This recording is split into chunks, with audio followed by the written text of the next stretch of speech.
Praise the Lord. The best wishes to you and your family members in the name of God. దేవునికి మహిమ కలుగునుగాక. దేవుని నామం పేరిట మీకును మీ కుటుంబ సభ్యులందరికీ శుభాభివందనములు. Today God's promise. ఈరోజు దేవుని వాగ్దానము. చెట్టునకు మంచు ఉన్నట్లు నేను అతనికి ఉందును. హోషేయ గ్రంథము 14వ అధ్యాయము 5వ వచనం. I will be as the due unto Israel. హోషేయ 14 chapter 5th versus.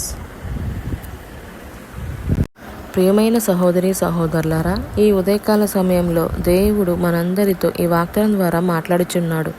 Israel ప్రజలు పాపం చేసి కూలిపోయారు, అంతేకాకుండా పాడైపోయారు. ఎప్పుడైతే వారి యొక్క పాపములను తెలుసుకొని దేవుని తట్టు మా పాపములు క్షమించమని దేవుణ్ణి అడిగినప్పుడు దేవుడు వారికి మంచు వలె ఉంటానని మాట్లాడుచున్నాడు. ఈ యొక్క వాగ్దానం ద్వారా మంచు అంటే తెల్లగా ఉంటుంది. అది చూసినప్పుడు మనకి ఒక చెప్పలేని సంతోషం కలుగుతుంది. తెలుపు పరిశుద్ధతకి సాదృశ్యంగా ఉంది. అంతేకాదు, ఆదిలో మరి చెట్లకి మంచు ఎంతో జీవాన్ని కలుగు చేసింది.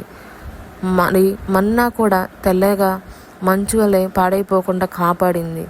అంటే మంచు అంటే ఆశీర్వాదానికి మరి గుర్తుగా ఉంది. మనము కూడా అలాంటి వాగ్దానాన్ని ఈరోజు మనకి దేవుడు ఇస్తున్నాడు. కాబట్టి మనమందరం కూడా మన జీవితంలో ఏదైనా ఈ వాగ్దానం వింటున్న ఎవరైనా సరే ఈ పాపాన్ని బట్టి పాడైపోయి ఉన్నావా, అపవిత్రుడు అయి ఉన్నట్లయితే దేవుడు ఈ యొక్క వాగ్దానం ద్వారా తెలియచేస్తున్నాడు. నువ్వు ఎప్పుడైతే నీ పాపములను నా సన్నిధిలో ఒప్పుకొని తిరిగినట్లయితే నా వైపుకి, నేను నీ పాపములన్నిటినీ క్షమించి నీకు మంచు వలె ఉంటానని ఈరోజు ఈ యొక్క వాగ్దానంతో మనకి తెలియచేస్తున్నాడు. అలాంటి పరిశుద్ధమైన జీవితాన్ని మనం మరి పొందుకోవాలి అంటే, అలాంటి ఆశీర్వాదం కావాలి అంటే దేవుని సన్నిధిలో మనం అందరము కూడా ప్రార్థన చేసుకుందాం. ప్రార్థన.